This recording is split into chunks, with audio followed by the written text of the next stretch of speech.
जावं लागलं। आजही वयाच्या 85व्या वर्षीही पराभवाला सामोरं जावं लागलं, पण पराभवानं खचून जाणारे योद्धे नव्हे आणि त्यांचेच अनुयायी असल्या कारणानं या ठिकाणी पराभवानं खचून कोणी जाणार नाही।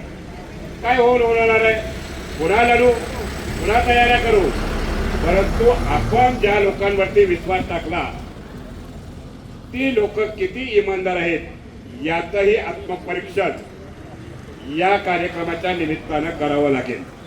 ज्याने पवार साहेबांनाही समजा धोका दिला आणि ज्याने निलेश लंकेंनाही या ठिकाणी धोका दिला त्या लोकांची निश्चित आत्मपरीक्षण करणं गरजेचं आहे।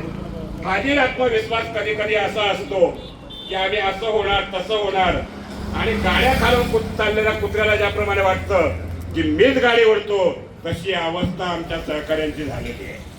अगदी स्पष्टपणे बोलतो, मीच खासदार आहे या भावनेत आम्ही वागतो आणि त्याचे परिणाम आज आम्हाला भोगायला लागलेले आहेत। त्याच्यामुळे इथून पुढे लक्षात ठेवायचं, निलेश लंके जेवढे चांगले आहेत आमच्यातल्यांना सांगतोय, विरोधकांना नाही, तेवढंच त्यांच्या डोक्यामध्ये हे आहे की कुणी काय केलेलं आहे।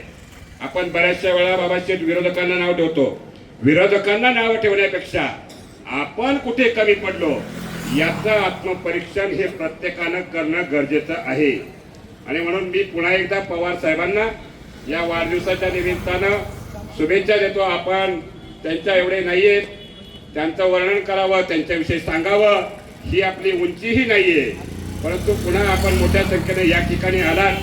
समाज उपयोगी कार्य आमच्या हातून कधीही खंडित होणार नाही। कुठल्या पदावर असो किंवा नसो, पद येतील पद जातील, परंतु समाजाच्या हिताचं जे आहे, उदाहरणार्थ शैक्षणिक हिताचं, लहान मुलांना शाळेत जायला 2-2, 4-4 किलोमीटर पायी जावं लागतं, हे नेत्यानं पाहवलं नाही। लहान मुलांच्या पायामध्ये काही चप्पल नसती, हे नेत्याला पाहवलं नाही।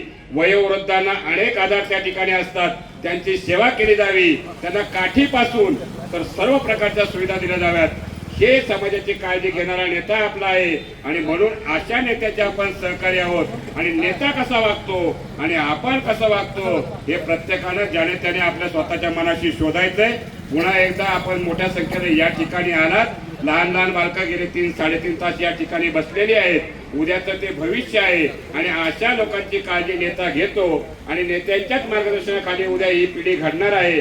पवार साहेबांच्या वाढदिवसाच्या निमित्तानं आपल्या सर्वांच्या वतीनं लाख लाख शुभेच्छा देतो आणि सुवर्णाने सांगितल्याप्रमाणे पवार साहेबांना शतायुष्य लाभावं अशी परमेश्वराची प्रार्थना करतो आणि थांबतो। रामकृष्ण हरी।